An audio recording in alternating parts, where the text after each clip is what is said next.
Thank you, Madam Secretary. I did not cut off your opening at all, nor would I think about doing so, because the subject matter is critically important and you deserve to be heard. I would just simply note that, and I don't plan on cutting off any of your answers. Our members have questions that we believe are worthy of being answered, so I would just simply note that we do plan to ask all of the questions in whatever precision and concision that you can give to the answers without giving short shrift to any of the answers would be much appreciated. And with that, I would recognize the gentleman from Illinois, Mr. Roskam.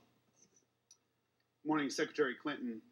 Jake Sullivan, your chief foreign policy advisor, wrote a TikTok on Libya memo on August 21st, 2011, and this was the day before the rebels took Tripoli. He titles it, quote, Secretary Clinton's leadership on Libya, in which he describes you as, quote, a critical voice and, quote, the public face of the U.S. effort in Libya and instrumental in tightening the noose around Gaddafi and his regime. But that didn't come easy, did it? Because you faced considerable opposition, and I can pause while you're reading your notes from your staff. One thing at a time, Congressman. That didn't come easy, did it? That leadership role and that public face and so forth that I just mentioned?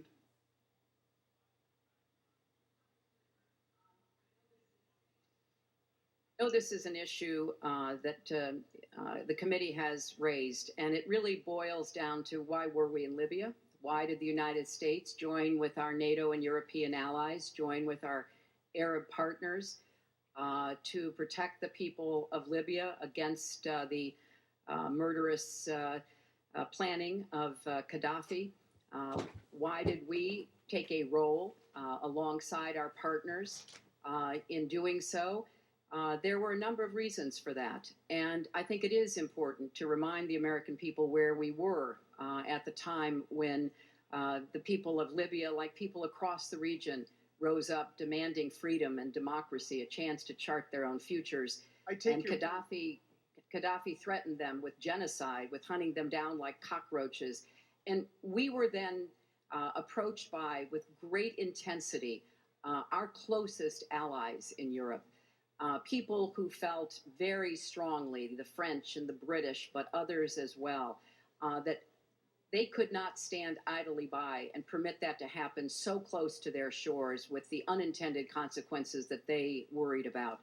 And they asked for the United States to help. We did not immediately say yes. We did an enormous amount of due diligence in meeting with not only our European and Arab partners, but also with those who were heading up what was called the Transitional National Council. And we had experienced diplomats who were digging deep into what was happening in Libya and what the possibilities were before we agreed to provide very specific, limited help to the European and Arab efforts. We did not put one American soldier on the ground. We did not have one casualty. And in fact, I think by many measures, the cooperation between NATO and Arab forces was quite remarkable and something that we want to learn more lessons from. Secretary Clinton, you were meeting with opposition within the State Department from very senior career diplomats, in fact, and they were saying that it was going to produce a net negative for U.S. military intervention. For example, in a March 9th, 2011 email discussing what has become known as the Libya Options Memo, Ambassador Stephen Mull, then the Executive Secretary of the State Department, and one of the top career diplomats, said this: in the case of our diplomatic history, when we've provided material or tactical military support to people seeking to drive their leaders from power, no matter how just their cause, it's tended to produce net negatives for our interests over the long term in those countries. Now, we'll come back to that in a minute, but you overruled those career diplomats. I mean, they report to you, and you're the chief diplomat of the United States. Go ahead and read the note if you need to. I have to. I'm not done with my question. I'm just giving you the courtesy of reading your notes. That's all right. All right. They were pushing back, but you overcame those objections. But then you had another big obstacle, didn't you? And that was the White House itself. there were senior voices within the White House that were opposed to military action. Vice President Biden, Department of Defense, Secretary Gates, the National Security Council, and so forth. But you persuaded President Obama to intervene militarily. Isn't that right? Well, Congressman, I think it's important to point out there were many in the State Department who believed it was very much in America's interests and in furtherance of our values to protect the Libyan people, to join with our European allies and our Arab partners. The ambassador, who had to be withdrawn from Libya because of direct attack or direct threats to his physical safety, but who knew Libya very well, Ambassador Kretz, was a strong advocate for doing what we could to assist the Europeans and the Arabs. I think it's fair to say there were concerns and there were varying opinions about what to do, how to do it, and the like. At the end of the day, this was the president's decision, and all of us fed in our views. I did not favor it until I had done, as I said, the due diligence, speaking with not just people within our government and within the governments of all of the other nations who were urging us to assist them, but also meeting in person with the gentleman who had assumed a lead role in the Transitional National Council. So it is, of course, fair to say this was a difficult decision. I wouldn't sit here and say otherwise, and there were varying points of view about it.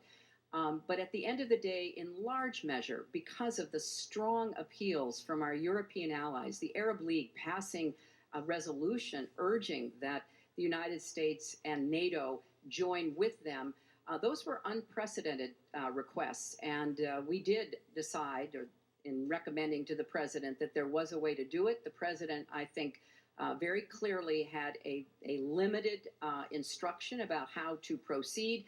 And the first planes that flew were French planes.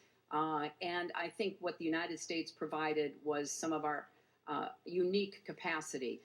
But the bulk of the work militarily was done by Europeans and Arabs. Well, I think you're underselling yourself. You got the State Department on board, you convinced the president, you overcame the objections of Vice President Biden and Secretary of Defense Gates, the National Security Council, and you had another obstacle then, and that was the United Nations. And you were able to persuade the Russians, of all things, to abstain, and had you not been successful in arguing that abstention, the Security Council Resolution 1973 wouldn't have passed because the Russians had a veto. So you overcame that obstacle as well. Isn't that right?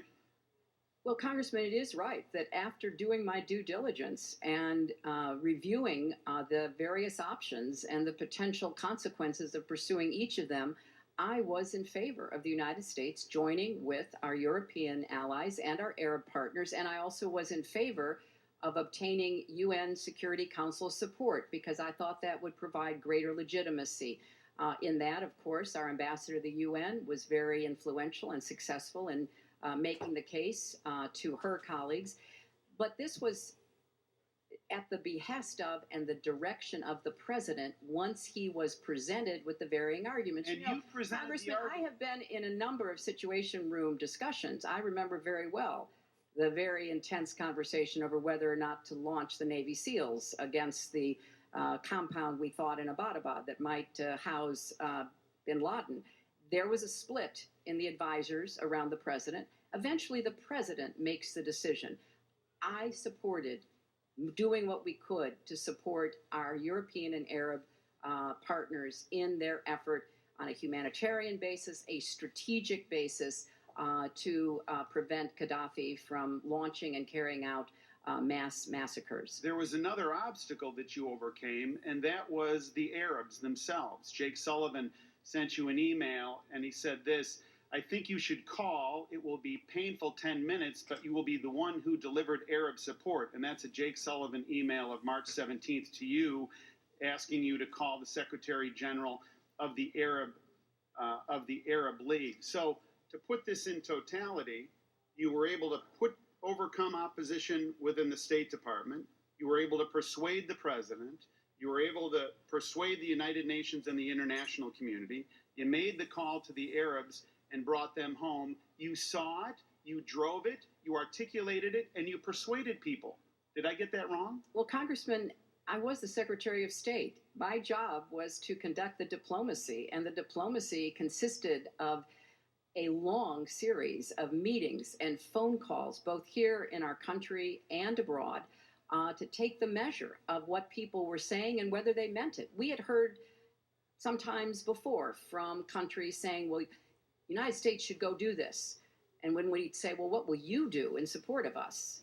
There was not much coming forth. This time, if they wanted us to support them in what they saw as an action vital to their respective national security interests, I wanted to be sure that they were going to bear the bulk of the load. And in fact, they did. What the United States did, as I've said, was use our unique capacities.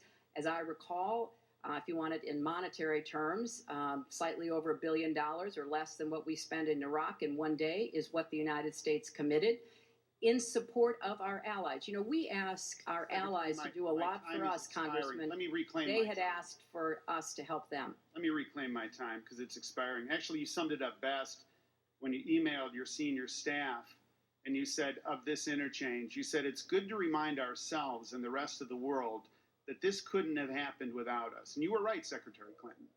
Our Libya policy couldn't have happened without you because you were its chief architect.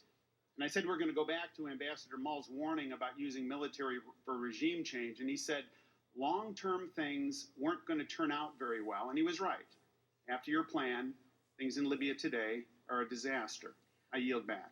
Well, we'll have more time, I'm sure, to talk about this because that's not a view that I will ascribe to. Thank the gentleman from Illinois.